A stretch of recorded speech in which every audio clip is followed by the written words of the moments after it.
A true all-curved POLED display with 120Hz refresh rate, IP69 rating, MediaTek Dimensity 8350, a triple camera setup with a proper 3x telephoto camera, a 6000 mAh silicon carbon battery, 90-watt wired charging speeds, 15-watt wireless charging speeds, and a whole host of AI features. Yes, I'm talking about the Motorola Edge60 Pro. Now, the Edge60 Pro is a phone that fixes all that was problematic with last year's hit, the Edge50 Pro. Yes, it even fixes those infamous camera app lags as well. And you know what's shocking? It does all of this for just $29,999, which is lower than the launch price of the Motorola Edge50 Pro. Now, when something is too good to be true, there has always got to be some catch. Well, let's explore that together in this video. If you're here for the first time, I'm Ershad.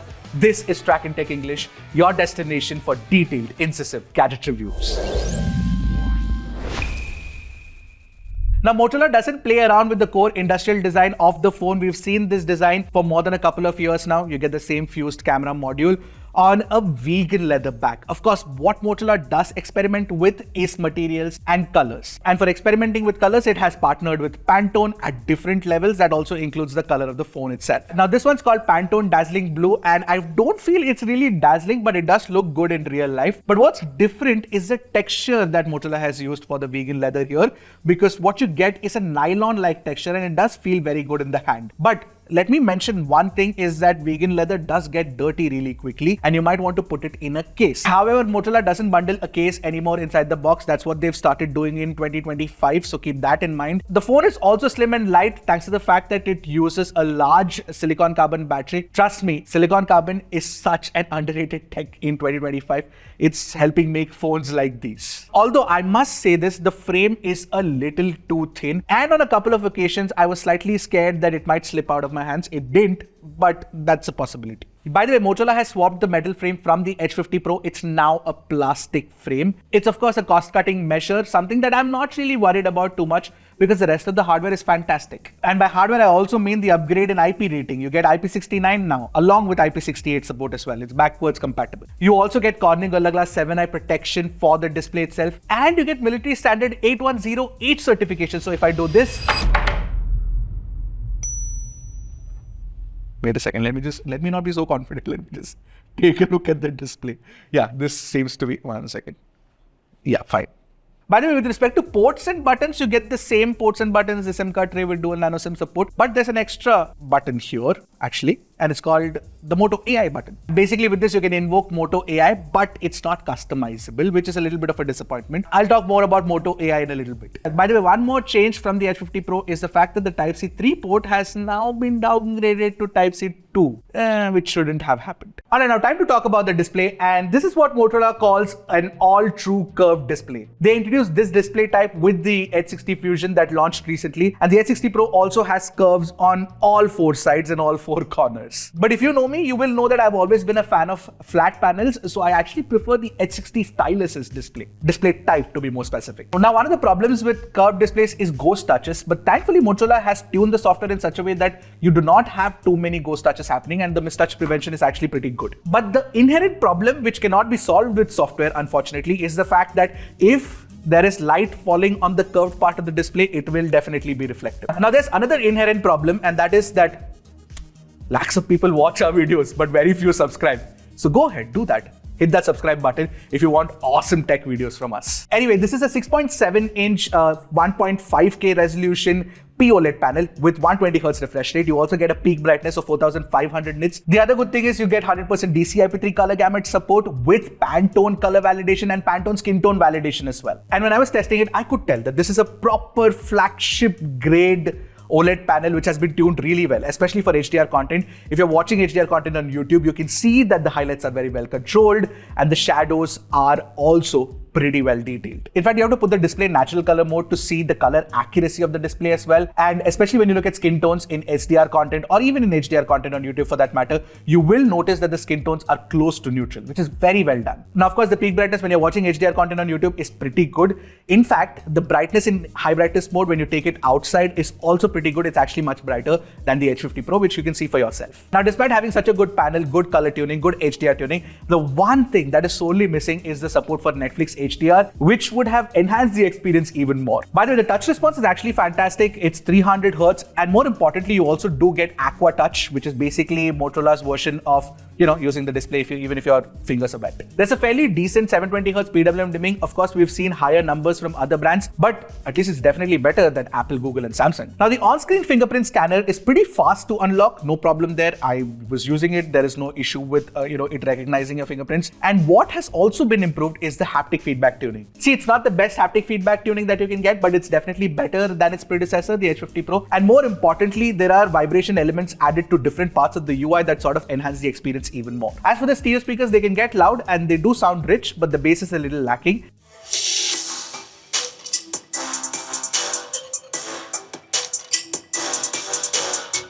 And for audiophiles in the house, you do get support for both the Bluetooth high-res codecs, which is basically LHDC and LDAC. Now, compared to the Edge50 Pro, the Edge60 Pro has leveled up in performance. What you get is a MediaTek Dimensity 8350 Extreme processor, and we've seen this on a couple of phones, the Oppo Reno 13 series and the Realme P3 Ultra, and it's a very powerful chip. You also get two variants, 8 256GB and 12 256GB. I'm really glad that Motorola is not going for 128 in 2025, which is awesome. And both the storage and RAM variants are LPDDR5X and UFS 4.0 storage. Yes, Motorola went directly from UFS 2.2 to UFS 4.0. Skipping UFS 3.1 in between, which is fantastic. And it's also evident that the storage is much faster now from the sequential read-write speeds and the random read-write speeds that you can see on your screen right now. And in everyday usage, the phone mostly runs pretty smooth with very little lags, which is nice. But there are some micro stutters that I see once in a while. I feel like some more fine-tuning is required, but it's still much improved compared to before. Anyway, in benchmarks like Antutu and Geekbench, the Edge60 Pro is beating the Reno 13. The Realme P3 Ultra is slightly faster in Antutu though. In our CPU throttle test, the Edge60 Pro achieved 74% CPU stability, whereas the Oppo Reno 13 had 79%, which is very close. The GPU stability in comparison to the Reno 13 is definitely better on the Edge60 Pro. It also loses far less battery life and it doesn't get too hot either. But I feel like Motorola is slightly still a little conservative with the tuning, primarily because we played Genshin Impact at highest graphics and target FPS set to 60 FPS. We got an average of 53.5 FPS, which is still much better than the Reno 13, which is damn nice, which tends to throttle a lot more than the the Edge60 Pro. And the best part is the Edge60 Pro doesn't even cross 40 degrees, not even once in our testing, and the peak was 39 degrees, which is so good, right? But here's the thing. Imagine if Motorola had given it a little bit more temperature, say 42, 43 degrees, and the FPS could jump up to 56, 57 FPS, average FPS. That would be so much better gaming performance, right?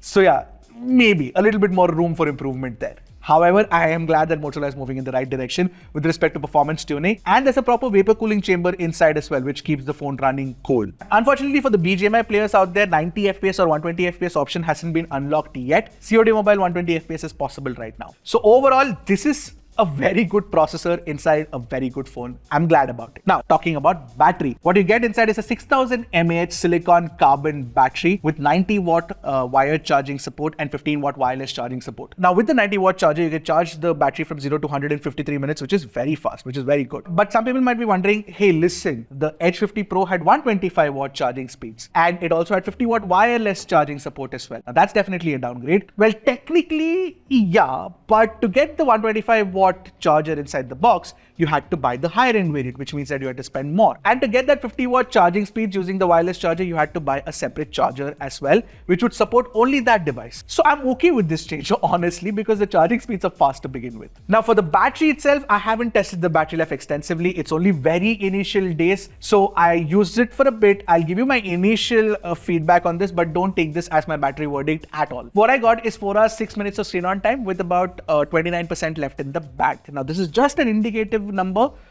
For the first run that I had, I need to do a few more runs to give you my verdict. And when it comes to networking, Motorola is the leader when it comes to that. There is legit no problem here. You also get support for NFC, you get support for Bluetooth 5.4, Wi-Fi 6E, excellent stuff. Alright, time to talk about the cameras. The primary camera is a 50 megapixel Sony Litia 700C sensor. The ultra wide has been upgraded now to 50 megapixel ultra wide, and you also get a 10 megapixel 3x telephoto camera and a 50 MP selfie camera as well. This is by far the best hardware inside a phone under rupees 30,000 right now, which is fantastic. But hardware is just one part of the equation. Let's take a look at the photos and see how the AI algorithm or just the algorithm has been tuned. Firstly, what I like is that the camera app design has been upgraded. It looks a little more modern now. And secondly, it doesn't get stuck and there are very few lags, which is something that a lot of people had concerns with. Now, the primary camera's detail retention in daylight is absolutely fantastic. The 100% crop reveals no sharpening whatsoever. Now, low light photos in comparison are alright at best using the primary camera. A slightly brighter exposure would have been nicer if you ask me. The HDR tuning, on the other hand, has been pretty tastefully done. The highlights are very well controlled with no overexposed zones, and there are enough details pulled from the shadows as well. Especially this shot of Trakin standing against the sun is super impressive. Now, the Pantone colors are superb. You get very close to neutral color rendition. Even the colors are consistent across the cameras, especially the primary and the ultra wide. But the 3X has a different color tuning, which needs to be a little more consistent in my opinion. I think the engineers at Motorola definitely need to fix that. In fact, you can see that problem with the skin tones as well. The primary camera captures accurate skin tones, but the telephoto does not. It has a little bit of the reddish skin tone problem, which could have definitely been avoided. Now, the portrait mode shots can be captured in 4 different focal lengths. You get 24mm, 35mm, 50mm, and 85mm. And in portrait shots, I feel like Moto seems to have cleaned up the edge detection and it's looking better now with a little bit more room left for improvement. Ultra wide angle camera, the upgraded one, is definitely excellent now. I'm so glad Motorola did this. It captures a lot of details with the 50MP camera in daylight, and even the low light ultra wide shots are definitely improved. And the macro that it can capture is also pretty good. It doesn't have a very close focusing distance, but you can see a decent amount of details at close range. Now, the 3X telephoto camera is pretty good too. In daylight, you get excellent details with no over sharpening, but it does struggle in low light. Selfies are just fantastic, probably the best in class. You get excellent skin tones and HDR tuning. In fact, even the portraits look damn nice. The new action mode that you get with the camera actually helped us capture this image. The quality hit is minimal if you look at it, and it doesn't look bad at all. There's also a new group shot option where if you have multiple people in the frame and if somebody blinks, then it has probably taken an extra shot for you to sort of replace that with somebody not blinking. Now, one good thing with the camera algorithm is that Motorola has improved the video recording quality by leaps and bounds. You can still only do 4K 30fps videos, not 4K 60fps, but 4K 30fps is possible using the primary, the ultrawide, the telephoto, and even the selfie camera. The stabilization is pretty nice. The HDR is actually damn nice, truth be told, and it's a huge improvement in video quality. But I did notice some focus hunting issues here and there, especially with the 3X telephoto, but the primary and ultrawide are fairly fine. Of all the cameras, the 4K 30fps from the selfie is the best of the lot. The sound recording is particularly very good. So I'm recording a video right now using the front camera of the Motorola Edge60 Pro. It's a 50 megapixel camera and it can shoot 4K 30fps videos. Honestly, this is really what I wanted from a camera phone, is basically don't go all out, just tune it really well. So even if it's a good 4K 30fps option with good quality video recording, then that's something that I'd take any day over just bad quality 4K 60fps. It might be too soon for me to say this, but this could be the best tuned Motorola camera yet. But yes, stay tuned for an even more detailed coverage on the phone. Now, talking about the software, you get Android 15 with Hello UI on top of it, and Motorola is also promising you 3+4 years of software updates as well, which is good. But what's not good is that to keep the price of the phone in check, they've had to add a few unnecessary pre-installed apps, which can definitely be classified as bloatware. Now, one more thing I would suggest that you do is go into your app tray and switch off newsfeed, because what it does is that it picks out a bunch of news from Taboola, which is like a aggregate. Now that my concerns with the software are out of the way, the Hello UI experience is just mad.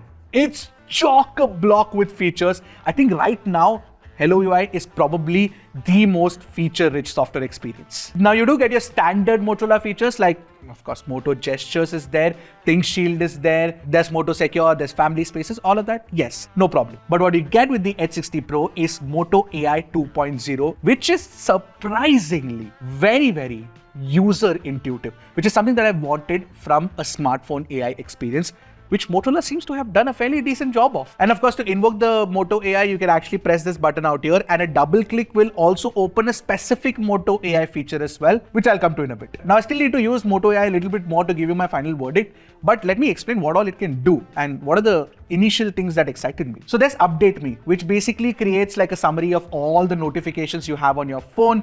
It supports a few apps right now, and a few other apps support is coming later. Now, Image Studio, as the name suggests, lets you generate images using AI. But not just images, you can also generate stickers and avatars. There's also Sketch to Image, which basically means that you sketch an image and it'll draw it out for you. And of course, Style Sync is also there, which basically lets you create a wallpaper based on your outfit of the day. Now, there's also Remember This, which is like Nothing's Essential button. Essentially, what it does is basically lets you take a screenshot and help you remember that, or maybe take a photo and help you remember that, and it adds that to the notes. But it is actually better than Nothing's Essential button, and how it is better is something I will explain in a little bit. Just hold on. Now, before that, the Notes app has been hugely upgraded, because what you can do right now is you can take instant voice notes and it will create a transcription for you. It even breaks down the different speakers for speaking, plus it gives you an AI summary. It's all pretty cool. And you know the double tap button, I have tuned it to open the voice notes feature so that I can immediately take a voice note. And then there's something interesting called Playlist Studio, which currently works exclusively only with Amazon Music. But basically what this does is that if you give it a prompt, it creates a playlist and adds it to Amazon Music. So I tried out sad Hindi songs and it did create a list of a few songs, which is nice. But tying all of this together is something called Next Move, and it is contextually aware of